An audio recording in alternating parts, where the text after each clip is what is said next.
Ibu Koordinator Bidang Dalduk dan juga teman-teman tim lainnya, ada Subkor Penduk, Mas Santo yang rajin sekali menghubungi saya dan membuat kegiatan setiap minggunya, luar biasa. Tentu saja yang saya hormati juga Ketua Himpunan Psikologi Indonesia Lampung, Mbak Ajeng Mustika Sari, dan juga Public Speaker Lampung nih, saya juga belum kenal secara langsung nih, Mas Muhammad Zaini ST, selaku narasumber pada kegiatan pagi hari ini. Dan tentu saja tadi yang sudah melaporkan kegiatan hari ini, Ketua Forum Mahasiswa Peduli Kependudukan Lampung, salam kenal ya Mbak. Dan juga teman-teman di lingkungan BKKBN maupun adik-adik genre selaku peserta kegiatan diskusi asik pendidikan kependudukan atau Dakdikduk. Melalui yang kita lakukan pagi ini, seminar psikologi remaja dan public speaking. Dan tentu saja hadirin yang lain, peserta adik-adik remaja yang tergabung tadi baik secara luring ya, kurang lebih 50 orang maupun secara daring. Kapasitasnya ada 100, semoga semakin banyak lagi nih yang akan bergabung. Tolong di-share linknya kepada teman-temannya sekalian supaya penerima manfaat dari kegiatan ini juga semakin banyak. Karena kami berharap diskusi asik ini bisa menjadi ajang buat kita menyebarkan hal-hal baik ya, utamanya di hari Sabtu pagi ini. Pertama-tama, marilah kita panjatkan puji dan syukur kehadirat Tuhan Yang Maha Esa yang telah mengkaruniai berkah dan keselamatan sehingga kita pada pagi hari ini bisa berkumpul, baik itu adik-adik yang berkumpul secara langsung di ruang auditorium BKKBN Kantor Perwakilan Lampung maupun yang hadir secara virtual. Semoga semua kita dalam keadaan sehat walafiat dan dapat mengikuti acara hari ini dengan baik. Adik-adik remaja dan peserta sekalian, mengawali sambutan saya, tahukah kalian jumlah remaja Indonesia saat ini berapa? Ada yang tahu nggak? Kalau tahu open mic yang di virtual, ada yang tahu nggak? Jadi, ya saya kasih tahu deh langsung deh, jumlah remaja Indonesia itu lebih daripada 1/4 penduduk Indonesia. Wow, bisa dibayangkan nggak kalau penduduk Indonesia 277 juta, maka remaja kita itu ada di 27% dari 277 juta, sekitar 70 juta jiwa. Bisa dibayangkan nggak kekuatan dan potensi luar biasa yang dimiliki oleh bangsa Indonesia saat ini?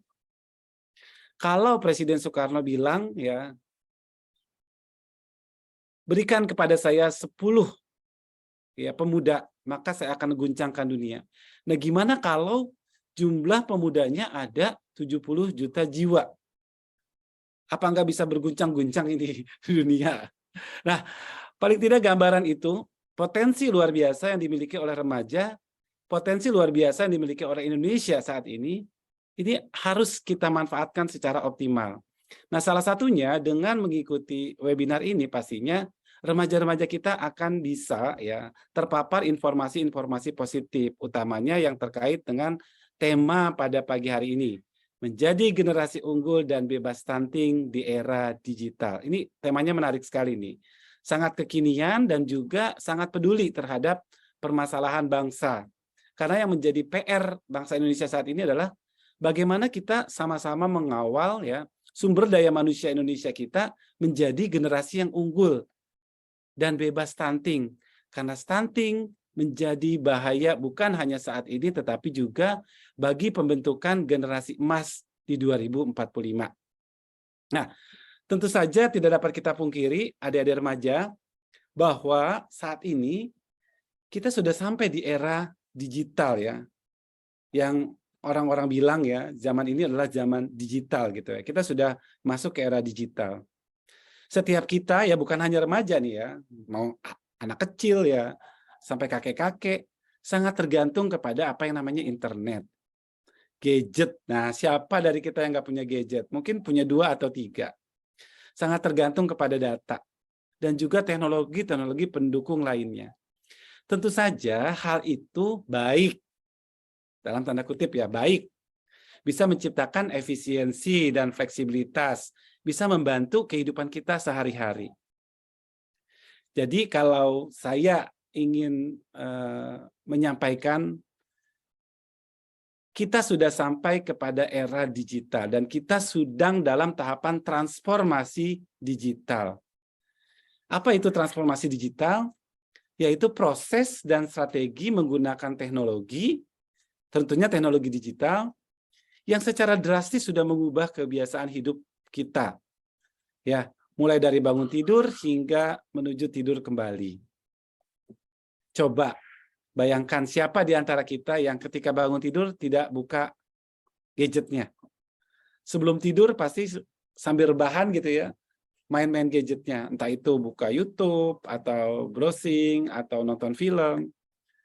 Itulah yang menjadi budaya kita sehari-hari saat ini. Tidak bisa tidak kita pungkiri, kita sudah masuk dalam era tersebut. Dan ciri-ciri lainnya adalah informasi berkembang begitu cepat. Misalnya, saya baru dapat info dari Mas Santo, Pak, bisa nggak ngisi acara besok pagi? Itu baru kemarin sore. Nah, itu baru kemarin sore ya, menjelang malam gitu. Nah, karena kekuatan informasi yang berkembang begitu pesat, itu bisa ya. Baru tadi malam saya dapat info, saya pagi hari ini bisa hadir secara virtual bersama teman-teman di sini. Itulah bagian daripada proses perkembangan informasi yang begitu cepat. Tetapi individu-individu ya, masyarakat kita dalam tatanan dunia digital saat ini itu kadang tidak bisa kita bedakan antara dia sebagai produsen informasi atau dia sebagai konsumen informasi. Dia sebagai produsen atau sebagai distributornya. Karena kadang sekarang kita nggak bisa lagi membedakan siapa nih yang memproduksi informasi ini. Karena ketika kita jadi konsumen, penerima dari informasi, kita juga bisa menjadi produsen. Kita sebarkan lagi seolah-olah kita menjadi produsen. Atau yang dikenal dengan masyarakat prosumer, ya, produsen dan konsumer juga. Nah, informasi yang dibutuhkan saat ini memang mudah dan cepat untuk bisa diakses. Itu salah satu poin penting, ya, hal penting positif yang kita dapatkan dari transformasi digital yang terjadi. Selain itu, dengan transformasi digital ini, tumbuhnya inovasi dalam berbagai hal yang berorientasi pada teknologi digital. Ya, kita tahulah banyak sekali inovasi yang terjadi dan diharapkan nantinya remaja-remaja Indonesia yang jumlahnya 27% itu bisa menjadi inovator-inovator unggul yang nantinya bisa berkompetisi dalam dunia digital. Yang berikutnya adalah dampaknya meningkatnya media massa yang berbasis digital. Nah, sekarang coba banyak sekali ya berseliweran ya media massa yang berbasis digital dengan platform-platform dari media digital yang menawarkan banyak sekali informasi yang nanti akan harus kita saring gitu ya. Karena tidak semua informasi tersebut ternyata bermanfaat gitu ya. Nah, yang manfaat lainnya adalah semakin banyaknya bahan-bahan literasi ya.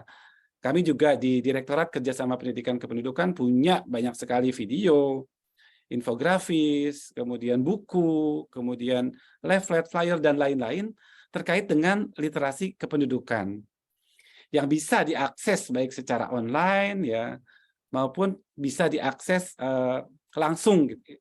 Itu menjadi salah satu poin penting bagaimana transformasi digital itu telah merubah tatanan kehidupan kita, masyarakat.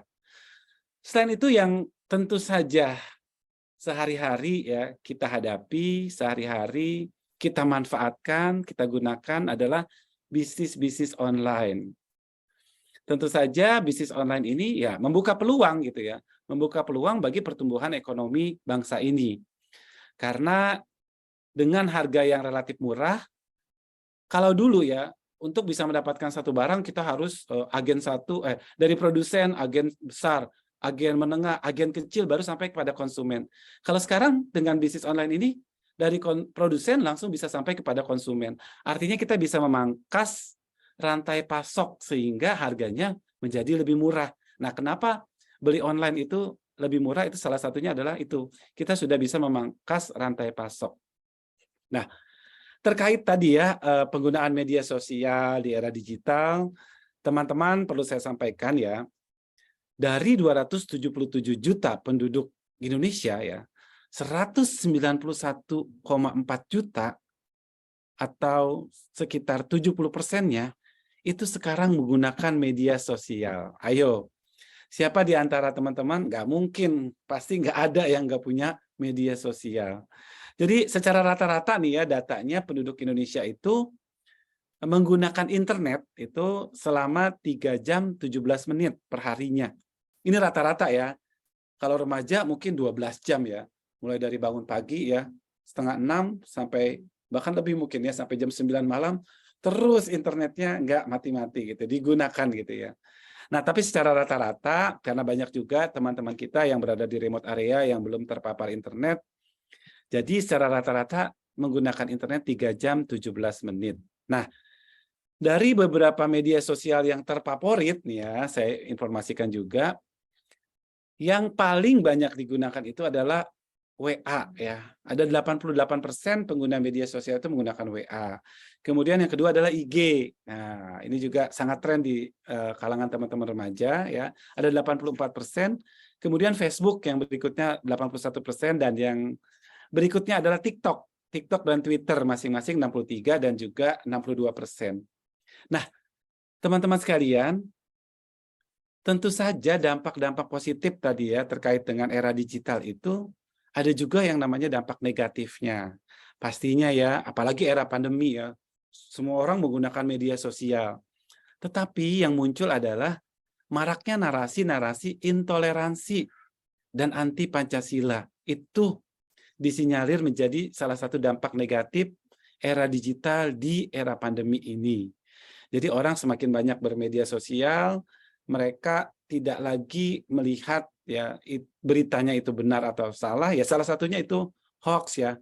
Hoax itu jadi salah satu yang menjadi apa ya, tren ya. Tren di era pandemi dan juga penggunaan digitalisasi termasuk tadi ya media sosial. Kemudian hacker ya itu juga ya.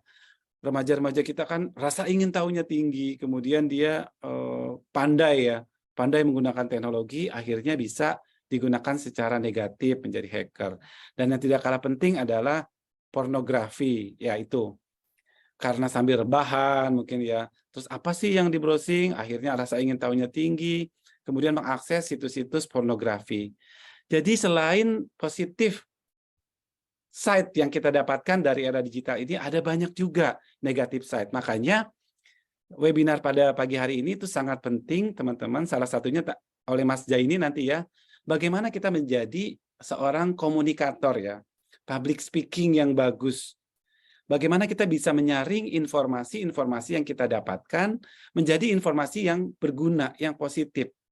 Karena ya ini faktanya sekitar 60% warga Indonesia itu terpapar hoaks setiap harinya. Tapi dari sekitar jumlah tersebut, hanya separuhnya yang mampu mengenali apakah itu hoaks atau itu tidak. Sehingga dia tidak memforward secara langsung. Jadi kenali dulu sumber datanya, kenali dulu, cari dulu, konfirmasi dulu informasinya, baru kita bisa menyebarkan sebagai informasi positif. Dan faktanya, yang terpapar hoax itu lebih banyak yang ada di kota-kota besar. Salah satunya Lampung nih. Karena punya akses internet yang lebih mudah dan murah. Nah, oleh karena itu, adik-adik remaja sekalian, diperlukan yang namanya literasi digital. Nah, nanti mungkin narasumber kita juga akan menyampaikan ya. Dan juga mungkin narasumber yang pertama dari psikologi, bagaimana ya psikologis remaja menghadapi era digital agar ya nantinya akan merubah tadi rasa keingintahuan, terus kemudian kemampuan menggunakan gadget menjadi hal-hal yang positif gitu. Yang tentu saja akan bermanfaat untuk nanti menciptakan tadi sumber daya manusia yang berkualitas. Nah, adik-adik sekalian dan Bapak Ibu serta peserta yang saya hormati, terkait dengan tema menjadi generasi unggul dan bebas stunting, ya tadi saya sudah sampaikan tentang era digitalnya. Sekarang temanya yang menjadi generasi unggul dan bebas stunting, tentu saja harapan kita ya di Indonesia Emas nanti, kita bisa menciptakan generasi yang mempunyai kecerdasan yang tinggi, yang komprehensif, dia bisa produktif dan inovatif, tidak hanya menunggu ya, tapi meng-create berbagai macam hal dari penggunaan teknologi tersebut untuk kebermanfaatannya bagi diri sendiri, keluarganya, maupun bagi Indonesia. Tentu saja juga generasi yang damai dalam interaksi sosial. Tadi contohnya ya, ketika apalagi nanti 2024 kita menghadapi pemilu gitu ya, pilpres. Nah, bagaimana interaksi antar kita sendiri itu bisa kita bijaksanakan supaya tidak menyinggung ya. Nanti akan ada geng ini ya, tidak menyinggung. Nah, ini juga nanti tentunya akan dibahas oleh narasumber yang pertama. Dan yang tidak kalah penting adalah bagaimana kita bisa mewujudkan generasi muda yang berkarakter kuat. Nah, ini saya titipkan kepada Mbak psikolog ya, yang nanti akan menguatkan teman-teman dan generasi muda kita bagaimana membentuk karakter yang kuat sehingga kita menjadi remaja-remaja yang cerdas, sehat dan ceria ya. Menjadi remaja genre ya, yang sehat, cerdas dan ceria. Nah, salah satu tantangan untuk bisa mewujudkan generasi unggul adalah stunting. Nah, saya berharap teman-teman yang hadir pada pagi hari ini sudah terpapar informasi terkait stunting. Apa itu stunting, apa itu dampaknya, dan apa itu penyebabnya. Nah, apa peran remaja? Coba saya cek ombak dulu. Mas MC, saya cek ombak dulu. Iya, Pak. Berapa orang yang belum paham tentang stunting nih? Coba cek ombak di sana. Banyak nggak? Atau yang dari virtual bisa raise hand? Sudah semua ya? Sudah semua terpapar. Syukurlah kalau sudah semua terpapar. Pertanyaan saya, kalian berpotensi nggak menjadi stunting, para remaja? Punya potensi nggak menjadi remaja yang stunting? Tidak, Pak. Tidak ya? Oke, berarti sudah benar pemahamannya. Jadi stunting itu adalah kekurangan gizi kronis yang terjadi pada 1000 hari pertama kehidupan. Jadi 1000 hari pertama kehidupan saja. Setelah 1000 hari pertama kehidupan atau setelah berusia 2 tahun, maka dia akan tidak bisa kita perbaiki lagi. Kalaupun kapasitas otaknya nanti akan bertumbuh, tapi tidak akan optimal. Dia sudah menjadi anak yang stunting. Nanti tentunya menjadi remaja yang stunting.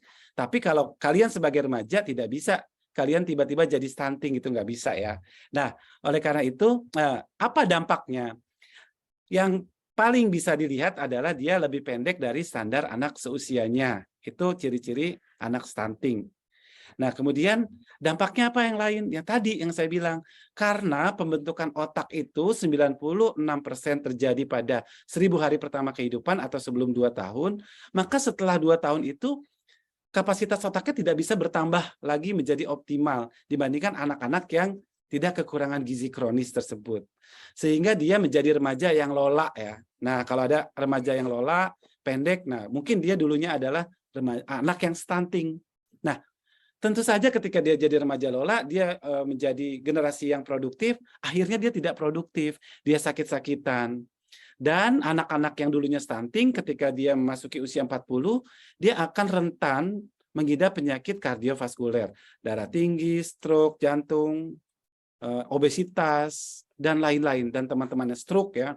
Nah itu, jadi dia di era produktif, tapi dia tidak benar-benar produktif karena dia sakit-sakitan, dia kapasitas otaknya tidak optimal. Itulah yang menjadi alasan kenapa stunting menjadi program prioritas nasional saat ini yang harus sama-sama kita atasi. Dan dampaknya, teman-teman sekalian, kalau bisa dibayangkan ya, kalau kita abai terhadap masalah stunting, nanti ke depannya kita seperti mewarisi kemiskinan kepada generasi yang akan datang. Bukan mewarisi kekayaan, kesejahteraan, tapi justru mewarisi masalah dan kemiskinan. Oleh karena itu, stunting menjadi salah satu prioritas dan tentu saja sebagai remaja nanti, apa peran remaja yang bisa diberikan kepada Indonesia saat ini untuk bisa sama-sama kita mengatasi permasalahan stunting. Karena remaja untuk kasus stunting ini bisa sebagai subjek dan juga bisa sebagai objek. Sebagai objek, remaja adalah calon pengantin yang nantinya akan menjadi pabrik-pabrik bayi yang nanti akan mengisi generasi emas Indonesia. Ya, saya ulang ya, remaja ini adalah nantinya akan menjadi calon pengantin, menjadi ayah dan bunda yang nantinya akan melahirkan bayi-bayi yang akan menjadi penerus kita mengisi pembangunan di Indonesia. Oleh karena itu remajanya harus menjadi remaja yang sehat. Nanti begitu ingin menikah harus memeriksakan dulu status kesehatannya. Sudah siap enggak belum menikah? Kalau belum siap maka jangan hamil dulu. Menikah boleh, tapi jangan hamil dulu. Tunggu sampai dengan status kesehatannya bagus, baru bisa hamil. Remaja putranya juga, kalau mau kualitas anaknya nanti bagus dan tidak stunting, maka sebelum menikah, berhenti dulu merokok. Supaya nanti kualitas spermanya bagus, sehingga bisa menghasilkan anak-anak yang bebas dari stunting. Nah, itu sebagai objek. Nah, sebagai subjek, saya titipkan kepada remaja-remaja yang hadir pada hari ini untuk bisa menjadi yang namanya agen sosialisasi stunting. Jadi adik-adik sekalian ya, kenali definisinya, kenali dampaknya tadi yang sudah saya sampaikan dan juga penyebabnya. Mungkin di sesi lain nanti saya akan sampaikan lebih detail, tapi untuk sesi ini cukup itu yang bisa saya berikan, bahwa adik-adik remaja ini nanti menjadi agen sosialisasi stunting. Media sosial yang adik-adik punya itu bisa digunakan untuk mensosialisasikan tentang stunting, supaya lebih banyak lagi masyarakat Indonesia, khususnya Lampung, yang terpapar informasi stunting tersebut. Dan kita berharap peran kecil yang kita dapatkan melalui sosial media yang kita punya, itu bisa menjadi dampak besar bagi percepatan penurunan stunting di Indonesia. Mungkin demikian adik-adik remaja, Bapak Ibu sekalian, kakak-kakak narasumber ya, yang bisa saya sampaikan sebagai keynote pagi hari ini. Semoga saya berharap acara diskusi asik pendidikan kependudukan ini yang merupakan kolaborasi ya antara BKKBN dengan Forum Mahasiswa Pendidik Kependudukan dengan genre Lampung juga bisa mendapatkan hasil yang optimal. Dan saya juga berharap apa yang didapat dari webinar kita pada pagi hari ini bisa bermanfaat dan bisa diimplementasikan oleh adik-adik remaja sekalian.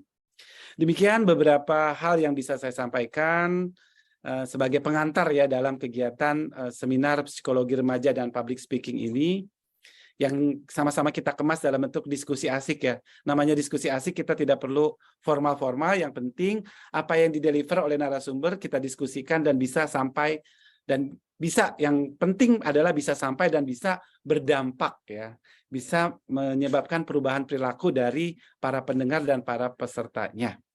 Di akhir, semoga Tuhan Yang Maha Esa selalu memberikan kekuatan dan petunjuk serta kemudahan dari setiap usaha-usaha yang kita lakukan. Terima kasih atas perhatian adik-adik remaja dan saudara-saudari sekalian. Wassalamualaikum warahmatullahi wabarakatuh. Berencana itu keren.